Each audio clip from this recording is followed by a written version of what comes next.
Welcome to another episode of the Thunderstock Show, a collection of valuable brainstorms to enhance your life, liberty, and pursuit of property. Today's special guest is Bob Wood. Bob is area president of Focus CFO, new to the South Central Pennsylvania market. Bob, how's it going today? It's going well. It's nice to be here. Thank you for joining me for an in-person podcast. This is Bob's first, and we're going to have fun. So, Bob, first question that I have to ask is, when you were growing up, did you always want to be an area president of Focus CFO? No, as I was growing up, I was very active. I was involved in a lot of sports and so on. And so back at that time, I wanted to be a diver. That was the thing I enjoyed coming out of school. And so that's what I ended up doing in college. And after 4 years at Shippensburg, I happened to pick up an accounting degree. Imagine that. By accident. Yeah, and through that, I became the diving coach where I went to graduate school, and that allowed me to pick up an MBA. And so while in graduate school, I fell in love with the business world. And so that, of course, leads to being an AP, and it's kind of a long answer to your question, but that's how it all started. Interesting. So with diving, that's not the most baseball or, basketball, those sports people want to see, but what was the path or the aspiration and how that sports career end up shaking out? And I guess one of the things that I think is really special about athletics when you're in elementary school and high school and so on is that at least when I was a kid, you did everything. Mm-hmm. And so I played football and I wrestled for one winter but the things that I excelled at tended to be these individual sports. And so while I was in high school, even though I played football and the things I excelled at were diving. I was also in pole vaulting and I did gymnastics. It's like to jump in the air pretty high. And so all three of those had that kind of a common thing, but diving's what I excelled at and what I enjoyed really because of that. So that's but through all of that, and I think this is the other powerful part about athletics as a kid, is that you find community there. Right.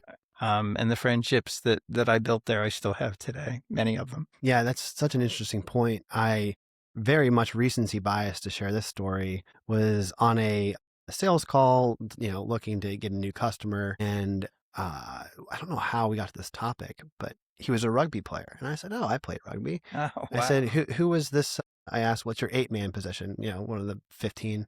And he said a name. And I said, that was the one that played in my club in high school. Oh my gosh. So he's like, no way. Do you know so-and-so and such and such? And I said, oh yeah, we've had plenty of memories. And to your point, the community aspect, business, it's one thing to get straight A's with your MBA program, you get great grades. But if you know how to get along and communicate and be on a part of the team, a little bit harder to teach that in the classroom. Now, that's interesting. One of the touch points I may have with you in this Lebanon County area is that one of the men that was on my diving team at Shippensburg, his father was I think the principal or superintendent in Lebanon Valley. It was Mr. Sokolowski. And so, I got to know Mark well, still stay in touch with him. And so he's from your area. Okay. Well, I don't know much about the pool. I'm very averse to that, but it's funny, this area, my wife started swimming at a young age and she went on to be, a state medalist and then Division I swimmer and got very competitive. Wow. And we'll go out in public and she'll start talking to them like, how do you know these people? Right. And she's like, swimming. I'm like, did everyone swim? That's right. But you made an interesting point that you found success in whether, what came first, the chicken or the egg. Did you like it because you were successful, or were you successful because you liked it? Or just, because I find that some people, if they never find a passion or something that pulls them in a direction, maybe they just haven't tried enough things. And you mentioned trying all the sports when you were younger. Yeah, I don't know that I ever thought about your question directly, but there's probably a linkage between the two. Certainly there was a community that was a part of the diving team and program that I participated in for many years. And I had the good fortune of being very successful at it. And I don't know that I ever connected them the way that you volunteer, but it makes sense that they are connected. Yeah. And just another quick story is I was never a state champion or the best of the best. I was on part of great teams for wrestling was my primary, but your equivalent of diving. But what I did do was, ironically, in accounting class in high school, I would access to the computer. Everything was on the computer at the time to do marketing for wrestling. And I made profiles on these forums, say, oh, you got to watch out for Stockdale. He's coming. He's doing a great job. And I basically generated digital marketing buzz, and my accounting teacher did not find that to be at all. That was one of my lower grades in high school, one of the few low grades. But yeah, I found myself getting recruited not from necessarily the sheer record, but from the buzz. And then when I later still had the competitive itch, did mixed martial arts and cage fighting, I wasn't the best fighter in the world, a UFC champion, but I sold the most tickets.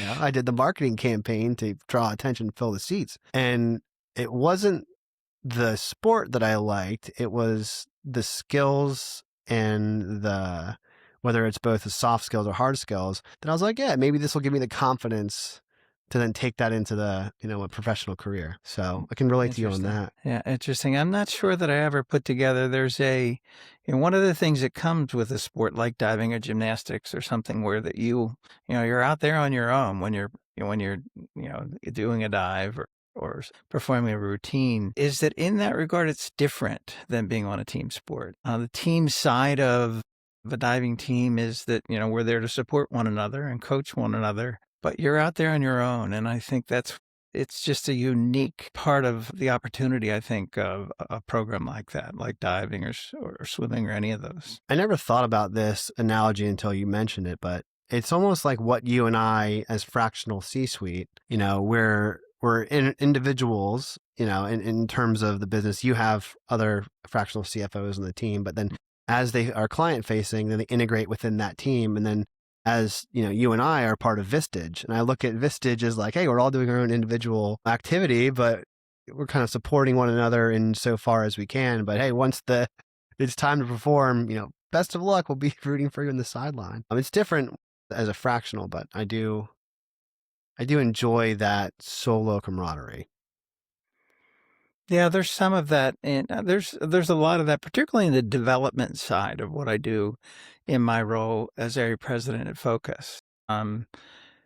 Realistically, my role is to be able to interact with members of the business community, and some of that's fractional providers, some of it's like your accounting firms and law firms and banks and so on. But all of this help to serve in some unique way that small business person. And so there's a community in that's kind of neat and it's special. And so in the nature of how we come alongside a small business, we have the opportunity to identify needs that don't fit what we do and yet do fit, these other people that we've met and that we all service together. And that's been fun in terms of my development in this role. I echo that and say, in hindsight, called it 10 years ago, earlier on, what I feel like I'm doing by knowing fractional CFOs or lawyers, bankers, insurance, whatever other tertiary business service provider. I'm just trying to solve the pain for small business owners that I experienced as a small business owner, where I just didn't know who to talk to solve problems, where I've wasted time, energy, and money knocking on the wrong doors or not, just trying to solve it myself, when it'd be easier to call someone that knew what they were doing to help. So in between getting your MBA and obviously being an area president, what was your business? Were you an owner? Were you part of like a executive leadership team? And like, how did it start and how did it progress? You don't have to go through every year, but what did that look like for you individually? Yeah, that's a great question. Coming out of graduate school, I joined as a financial analyst in a public corporation. It was Gladfelder, a paper manufacturer based in Spring Grove. And in my time there, the company grew to about $1 billion in sales. And I had a lot of fun. I ended up being added as an officer of the company at age 28. And so I spent 10 or 15 years there as a part of the senior executive team in roles like secretary, treasurer, vice president of administration. And then for my last 10 years there, I had the opportunity to lead the transactional side of the M&A program that we had. And so we acquired companies really around the world. And so it was really a great deal of fun. After leaving there, I became CFO for a private equity turnaround. And there were 4 of us that were brought in. The company was struggling, and we had the fun of changing everything because we were encouraged to do it. And so we were able to flip that company in 2 years. And then I joined as president of a family business. And so I therefore touched the corporate world, the private equity world, and now I'm in a family business environment. And it was Myers Building Products. And so we sold to remodelers and builders in that industry. And I joined at the peak of the housing market. And so those first 6 years were really difficult as we went through the recession in the late 2000s. And we ended up selling the operating business to private equity. And so now I'm back in that world for my last years there. And I say all of that to give you a picture that I had the opportunity to work within that business world for about 42 years. And I retired at age 65 and thought, now I'll get to enjoy the fruits of all of that work. And I think the connection that I missed is that the desire that I had while president at Myers was to really build a healthy culture and invest in people. And I felt if I would be able to do that and enable them and allow them to grow and lead, that the rest would take care of itself. And fortunately, we were successful in doing that. And so I retired, and 6 months out, I found myself missing the community of work and the opportunity to invest in people. So that's a long answer to what you asked at the start of this, but I entered this role as area president with that in mind. How do I kind of bring back that community environment and, develop relationships and help small businesses and so on? Yeah, no, I don't think that answer was long at all. I mean, it was. I've got so many questions. I'll choose one and then we'll go on and continue. One thing that comes to mind is a quote that I really love. It's that the work works on you almost more than you work on it. And it sounds like a common theme, whether that be diving or business, is that you have an awful lot of fun working hard and, seeing other people, not obviously you being someone that would be an athlete and successful in your career. But I mean, I talked to other CFOs, and one of my most recent interviews was with one, and her question, or her North Star metric, right, was LTV to CAC ratio. And yours was healthy culture. And I'm just like, oh my goodness, that's a stark contrast. I mean, obviously, if you had to get into the gritty of just purely a financial scorecard, it would be a different.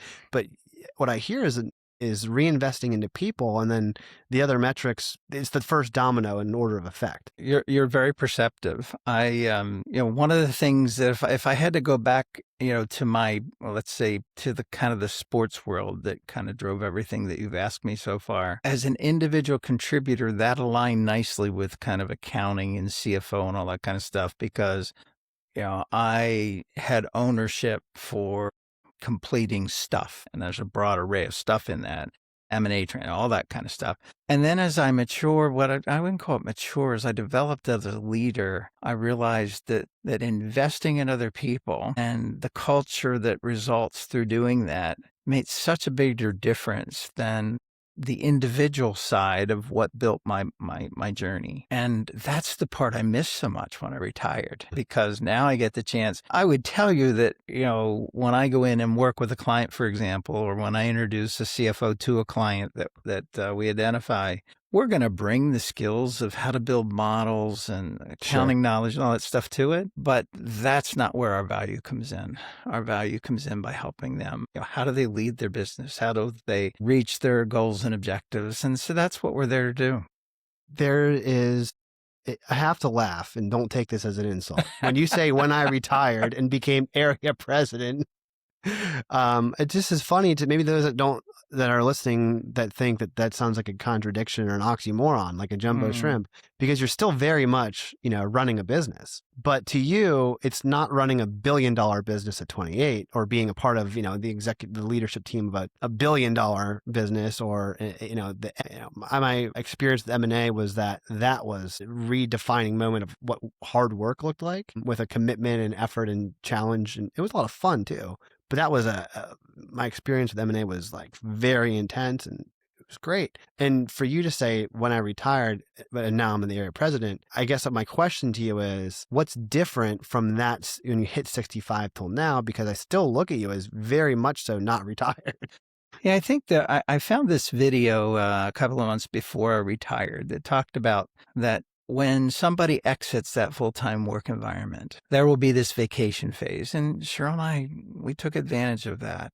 Cheryl's my wife, and we traveled a great deal. And then as I volunteered, I missed those things. And so as I began to process all of that, this video guy, the guy that kind of authored this, said that you'll go through a phase 2 kind of exploration of what's life look like in this retirement side of the world, that you're allowed to squeeze all the juice out of retirement, his words. And so he said, phase 2 will be an exploration and it'll be tough. And he said, phase 3 will be, you'll try something and it won't work and you'll go back to phase 2. He said, when you hit phase 4, you'll be in an environment where you'll find the attributes of what you enjoyed while working that are a part of the joy of this last part of life. And it's not work. I get to go back and have community and invest in people. And, it doesn't feel or look like work to me. Now, if you give me an example of that, I helped one of my clients last week with the consideration of a small M&A project where he was looking at acquiring a small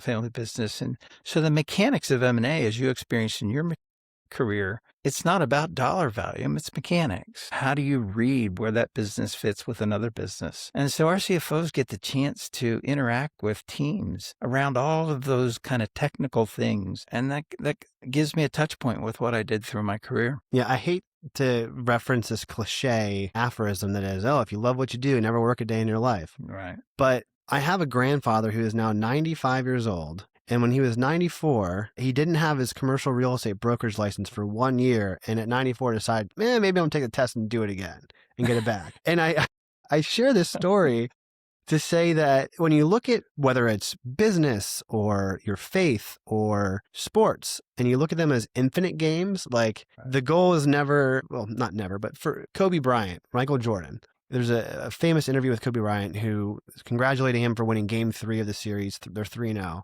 And he goes, why are you congratulating me? The job's not finished. And then once he wins, he's not like super, sure, he's relieved temporarily, but he's like, well, in order to become the best player I can be, I have to keep winning, keep showing up to practice the next day. Playing infinite games is when you see people like Warren Buffett at 95 still doing it. When you see people that they don't necessarily retire. When those of you listening, I want to be very clear on not trying to bully Bob on this retirement definition semantically, but it's then the freedom to do otherwise. I'm really big on this philosophical definition of freedom, which is absence from external coercion, meaning you don't have a boss or a board or stakeholders, dictating decisions, and then ability to do otherwise is you get to choose the things that bring you joy and fulfillment versus, ones that maybe don't. So I think you just graduated to freedom of choice. Yeah, and the special part of, I really like how you've characterized that. The special part for me is that in addition to the satisfaction of this, what I would call community of the business world, you being a part of that, and also, what I define to be the opportunity now to invest in people, which is just, with clients and individually with members of their leadership team, spending time with them, learning to know them, understanding what their needs are, and so on. But the joy of it is that you see these small businesses not just gel and improve through the involvement individually, but also their financials improve. And they're beginning down a road where you see the impact that you have the opportunity to share with them. They're doing the work. I'm not. But we're collectively seeing the results. And gosh, that's a lot of fun.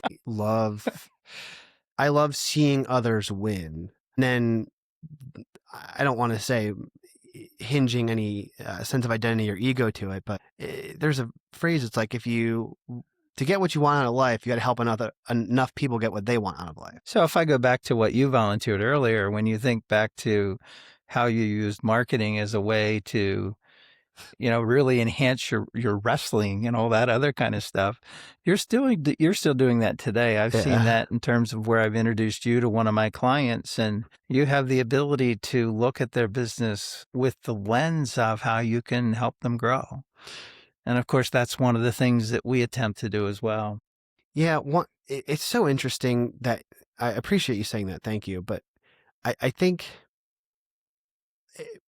my original aspiration to be a wrestling coach was to help other people to be successful in the skill set at the time in my stage. I knew how to help them. Right. But once you go through M&A transactions, I've seen, I don't know, I've been a part of, call it like 9, 10 maybe. Right. Earliest one being when I was a marketer and I was like 24, and I was like, well, what is M&A? I don't know.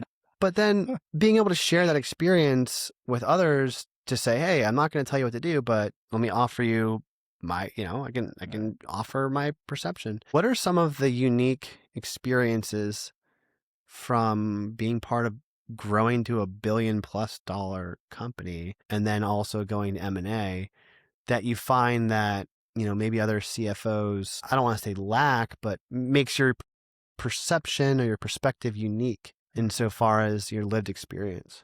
What a great question. One of the things that when you are in a financial role within large corporate, private equity, or whatever, by the nature of the role, you tend to be active in M&A. Okay. And so, for example, in my role at Gladfelder, where I had oversight for financial and legal, when we would get involved in an M&A transaction, I led the negotiation, the due diligence, those aspects of it, the banking, how it's going to be financed, and the initial integration. I never got too involved in the sales and ops side, but it's just a common thing that a CFO is involved in. And so, as we bring together CFOs that are a part of our business model, and engage them with a client as they consider as a growth option, because it's one of the things that we're focused on with them. It's just a natural part of their journey. And then they can bring all of that and kind of just share it with an entrepreneur or a small business owner who's not done it yet. And the thing I've learned about entrepreneurs and small business owners is that they're really darn smart and they have so much ambition. They've developed unique value propositions for what their business is and does, but they've not had the chance to do an M&A yet. Doesn't mean they can't. It means that we then can bring just those technical things and help them process all the value that they bring and taking it either into another geography or expanding a product line or whatever it works in their world. But it's fun to watch them just pull all of that in and run with it. What are some of the characteristics of a culture or a founder or a business that really align with your core values that you say this is a good culture fit? This is what does a healthy culture look like for you to be a part of that team?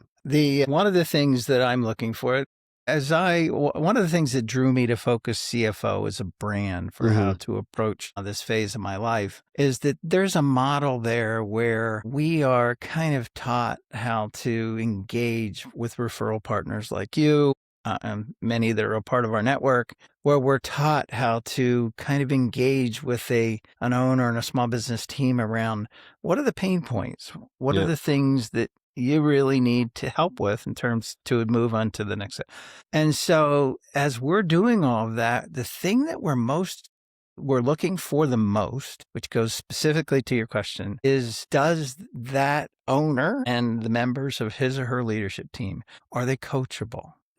And now that word's, we could spend a lot of time on, but we're trained to be very sensitive to that because if we approach a consulting arrangement and that's not there, it won't work. And so that's a real important part of what we're sensitive to and looking for in what we call an assessment meeting. And then we kind of come together and say, do we collectively think this can go forward and be successful? Coachable.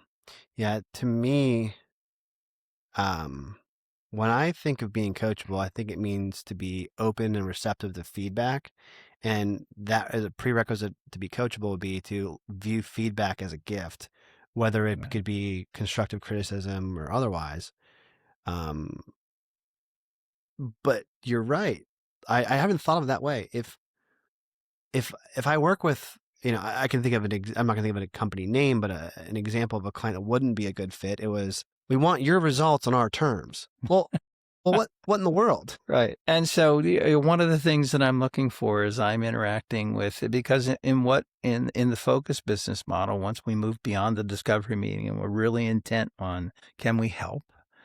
We have the full leadership team individually and collectively at a couple-hour meeting. And we'd like to meet with with those individual leaders individually. So we just get a sense of the transparency and is there a culture there that's sensitive to and that can grow with the input of a CFO. Because my gosh, you get down the road 3 months and you try it on the premise that we can change that, Mm. then it's a failure for both parties, you see? And that's why the word that you're kind of tagging into is something that I've been trained to look at through the coaching that I had when I first joined. So what about I want to zero in on, there are other competitors to Focus CFO. There's Pro CFO. There's other, I'm not going to name as many as There's there are. quite a few. There's quite a few, but what made you choose Focus versus the others? Why Focus? When you were at the stage of discovery, and then now you felt, oh, I'm in stage 4 of retirement in your terms. Like I'm having fun doing the thing I love with people that I can make an impact, etc. But what made you say that Focus is right for me? Yeah, I think there are a couple of answers to that, two that I'll target on. First, I would tell you that in terms of some of the other names that you mentioned, they all do a great job with that small business world. And from my perspective, there's so much need for the kinds of things that we can bring a business that this isn't a competition, right? How many small businesses are in the United States? It was like 21, 22 It's million. okay. And all of us can help small businesses when there's an interest in exploring that. The things that for me made Focus unique, and to my knowledge, Focus is unique in this regard, is that with our competition, if I was going to join and, for example, be a CFO within one of the names that you mentioned, I own both the development and the delivery of that CFO service. And so I'm responsible for developing a network, maintaining that network, identifying needs, and then delivering that CFO experience. Within the Focus CFO world, we've built a model where that's two different individuals. There's an area president, the role that I have, Mhm. where I'm largely focused on the networking and identifying that need. And then I have the opportunity to introduce a qualified CFO to deliver that work. Mm. Now, on the other hand, if you think with me about, and this is something that I have a keen interest in, the CFO, who largely has a similar background to mine, a little bit more technical potentially, and doesn't really have an interest in the networking piece. They just want to have the fun of Mm. working with that client to deliver the work. They can join an organization like Focus, and their involvement is that I'm going to introduce them to as many clients as they want to work. Most of our CFOs only work 2 to 3 days a week. Sure. That's our model. And so they get then the fun of working with that client base, and the rest of that kind of development world falls on what I enjoy doing. Now, here's the part 2. I told you there were 2 parts. In this phase 4 environment that you volunteered with your question, Cheryl and I have a home in Delaware. Mm-hmm. And so I needed to build into my model the flexibility of doing some of this virtually. And you can't deliver that content to a client base virtually, at least in our model. We do it on site. And so I can go back and forth and accomplish both of those 2 things within this phase 4 approach that I have to come alongside people and businesses. Yeah, that's such an interesting answer. There's really something to that blended hybrid of having some instances of your week being in person, but then the freedom, flexibility to do some in Delaware. Learned very quickly in the hard way. I learned many lessons the hard way, but this one was particular, that when I had deep work, whether that was a research or that was whatever you wanted to call it, behind a computer screen. And on the leadership team during my M&A experience, I would have such a terribly difficult time not defaulting to the people part. When I was in person, they were there too, and we could, pour into leadership or pour into whether that was like sales or face to face. And then I would just put off the computers, the outside work. Now, being a fractional CMO, I probably can get more done in one day on a calendar than I could in a week. That's like that kind of computer work. So you made an interesting point earlier when we were talking about your journey, that you got flowers and some sort of, reward from doing the thing, whether it was closing an M&A transaction or finishing a project. And then you later in your development found more reward in developing people. Why is that? Like, what can you attribute, like, any causal factors to how your reward system changed? Wow, that's a deep question. I think this is true in a lot when I think about leadership, oftentimes within either large corporate or even smaller companies, somebody will get the opportunity to grow in an organizational hierarchy based upon the contributions they're making technically. And so if you think about the things that I was good at, analytical stuff, process stuff, legal stuff, and the growth that I had at Gladfelder, then you get to this kind of role where those things don't work Mm. because now it's about, like, when I'm vice president of operation, I have oversight for HR, corporate environmental, procurement, governmental public relations, corporate compensation, all of those kind of things, labor relations. My technical competencies aren't going to address those things. Mm. All right. And so I had to pivot and begin to see that where could then be successful was beginning to think about, how do I invest in people and enable them to be successful. And I can tell you that I wasn't very good at it when I first got into that. You and me both. But then as I started at Myers and I spent 18 years there, my focus there was, I'm a big fan of a book called The Effective Manager, and I found this probably halfway through my time there. What it encouraged me to do was invest 30 minutes a week in each of my direct reports where we had a fixed meeting, and it went.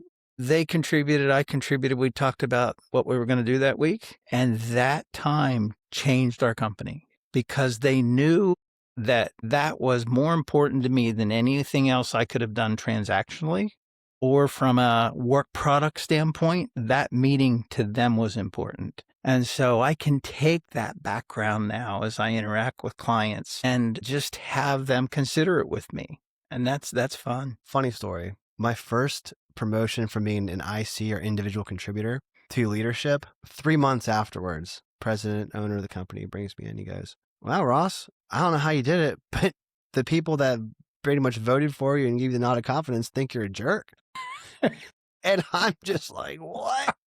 I'm working harder than I ever did. I care so much. They're like, and the lesson I learned, whether that was through books or training or just life, was working on the business versus working in the business is people. On the business is 80% more. What's the human energy? Is it optimized to say it as concisely as possible? Individual contributorship is, what's the technical capacity and skill set, and can you do the thing? And you got to learn a new skill set. So I learned that the hard way by basically being a jerk when I was in my 20s without trying, without being aware of it. And then going back to, what you said about those one-on-ones, I'm very thankful that I spent time before I had children and, family to do coaching, because I learned that coach versus competitor, totally different. And some of the people that I had the most impact, I would say, were my most proud moments as a coach, didn't win a state championship. Mm-hmm. I coached some that were pretty successful and, got the county wrestler of the year, and that was great, whatever. But the ones that come back were the ones that I just spent time outside of practice saying, how's things going? One kid had a really tough home life, had to live with his grandparents. His parents were into, drugs and alcohol, and they just were absent, and he didn't have a male role model. And I got to spend time with him, and the kid was likely not going to graduate, ended up turning his wrestling into a starter with a positive record, and then got a job and a car and a girlfriend, and called me afterwards and was like, "Coach, check this out." And it was cool because it's like, you're not the best wrestler, but you turned your life around. And I think to that same feeling, that sentiment for business is cool. The success comes if you chase that being the pursuit. If I may ask, what impact, if any, does faith or religion or spirituality, whatever you call that, have on your relationship with work and with business and people, if that is not? And I'll leave it open-ended. Yeah, I think I'm a big reader, Ross. And so, I've come across a number of books in my journey. And, one of the one that probably impacted me as much as any is just this little book called Beau's Cafe. And really the impact of that from the author's perspective was that for those of us who, I have a Christian faith background and passion, but in that I have the opportunity to come alongside people where God might be choosing to work. And it's not my responsibility to fix them. He can handle that on his own. But it is my opportunity to be sensitive to what God might be working, how that he might be working in their lives, and help where he Mm, wants me to be available. And so that's how I choose to live that out for myself. I'm involved with a group of men every Wednesday morning at 6 o'clock for the last 25 years. It's become church. I'm part of CBMC. I sit on the boards of a couple of non-profit ministries. But all of that stuff is just a part of my journey, how it relates. And I think your question specifically is now, as I have the opportunity to be engaged with these small businesses, I'm not there to convert them, mm, but I'm there to be sensitive to where they are in their life journey and to be available to them if they choose to bring it up. Or one of the things that I've learned is that oftentimes we have the opportunity to invest in people in their faith journey when they're going through circumstance. And if you think about that with me, as we're involved in small businesses, and let's say just pick a number and say there's 10 of them, there's a decent chance that somebody in one of the leadership teams in those 10 businesses is experiencing that. And our sensitivity and opportunity there is to be available to them. hmm. That's an interesting. I appreciate the context, right? Which is not to people make fun of consultants, and I don't look at what we do as consultants to say, thou shalt do this, right? And if you Yeah. do or you don't, like, it's almost like a conversion element, but you're more like, well, how do I meet them where they're at with what they're going through and just help with what the tools you have available? And I think a help first mindset, Bob, to your point is if there's two rules to live by, and I think, that to love God and love people, it's like, well, then the verb is to love or to care or to help, whatever you want to phrase that. But learning how to love, learning how to help is a skill development in of itself, I think. So anyway, I don't want to sidetrack, but I think one thing I really appreciate about your answer is like action, not just studying and, it's not just in theory. It's like, how do you schedule your week? So Wednesdays at 6 a.m., this is one action that you can say, I'm going to help when and make time to help. So I appreciate that answer. And I think other kind of answers to that, Ross, where, I think any of us have that, where we have that faith background, if it's important to us, how do we share that with other people in a way that it's not judgmental, it's opportunistic. Okay. Mhm. And so there are ways, I think, when we're in this world that whether we're a consultant or in a small business or wherever, that one of my clients mentioned to me just last week that I've been asked to actually preach a sermon in my church in a couple of weeks. And I said, "What are you going to speak on?" And he took me through it. And I said, "Let me think about that." And I sent him a handful of pages out of a book that addressed that topic. Now, I'm not going to write the speech or be involved at all, but you see, that's an opportunity to come along. And then another chance that when I have a breakfast for an organization, I'll invite a whole bunch of people to it where I know that the subject will be faith oriented. The gospel may or may not be presented, but it's not, that I'm just making it available to them. Mhm. So maybe that went further than you wanted to, but that's how I address it in terms of my journey. No, that's really interesting. What is I love this question. I call it the grandfather paradox, which is if you had a time machine, if you could look at your life, past, present, and future being equally real as if it was a book that was pre-written. Humor me on this question here. And you could say, where you're at today and have a conversation or word of wisdom, whether you would ask a question or offer a suggestion to your 8 and your call it 100-year-old self. What like where you're sitting today? I mean, it's a lot of people find it easy to look back in time, but then to have that conversation in the future may be a bit more challenging. Yeah, oftentimes my answers to questions like this are framed by the journey that I've lived. And a year ago, right around this time, as I was thinking about 2025, I had this focus around how many clients will I have and how am I going to get there and what's that mean from a networking standpoint and so on and so forth. And a mentor advisor referred a book to me and it was called The Gap and the Gain. And Mm, really the focus of it was, are we going to choose to look at success through the lens of what we don't have? Or are we going to choose to look at success through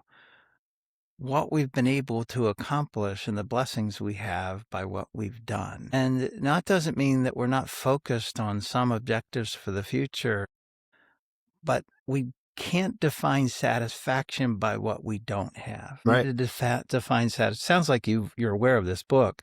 Yeah, Dan And Sullivan and yeah. And so you look at that through the lens of, and so I began my journey with that this year. And, I'll admit that I would need people like you in my network to tell me that I'm screwed up again, because I'm always focused on, I'm not there yet. right. And yet this little business that I've started has continued to invest in more people and more companies. And obviously, one of the things that I'm very interested in is attracting additional CFOs into our business model who can have the fun of working with clients like I've described. Hmm. So, to your specific question, I'm not sure what I would say to that 8-year-old, even though I had ambitions that I was going to dive in the Olympics and, all that kind of stuff. You made it on ESPN. I did dive on ESPN, but so I was going to, and even a year ago, I'm still saying, gosh, I'm not where my peers are. And I have to continually kind of kick myself and remind myself that when I started this journey, this phase 4 journey, it wasn't about the number of clients. Mm-hmm.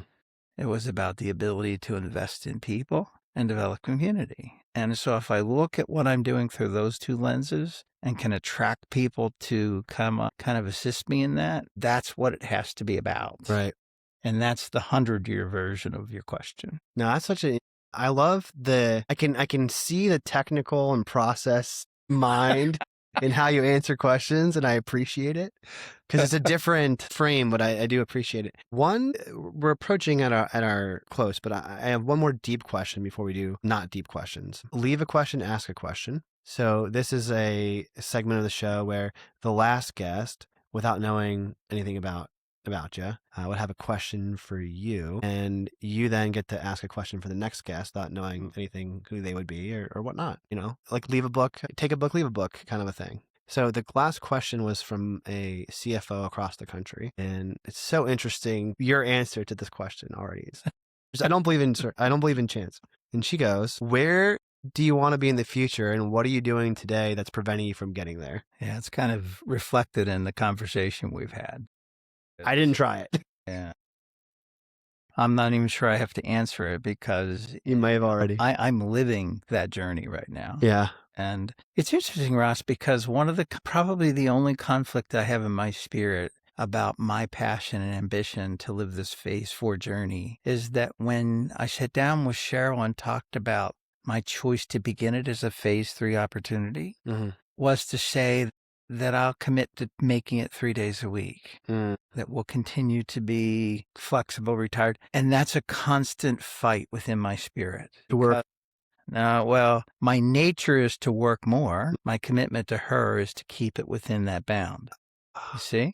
And so that becomes the conflict in, I think, anyone's phase 4 journey to say, how do we approach it given that we've been wired to go out for that 40 couple years of what I'll call pre-retirement work. And now, even though we find joy in it, we need to do it in balance. Reminds me of the term sanctification, of the journey to improve and acknowledge the shortcomings, to then work the next day to improve over time. And you made a point that, your nature is one way, but your commitments that you must honor are another way. And living life on that tightrope is like walking kind of in faith, right? That, with given a time with the right actions and I just want to say, like, honoring your commitments, it'll get there eventually. Yeah. And see, when I think about, you of course are approaching this small business world from a full-time perspective. That's where you and I are different.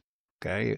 We're both serving a similar client, but yours in terms of where you are in your journey. And I would tell you that out of the 55-ish or so area presidents within Focus, there's probably 25% of them that are on a full-time basis. They don't have that, what I would call conflict or kind of back and forth that I do, and that many of my peers do. A good number of the Focus area presidents and probably at least 75 to 80% of our CFOs. This is work-life journey. This is balance. This is, that's the phase for life. But that doesn't mean that it doesn't work for also kind of a full-time life. You're doing the same, you have the same opportunity to invest in people and invest in these small businesses.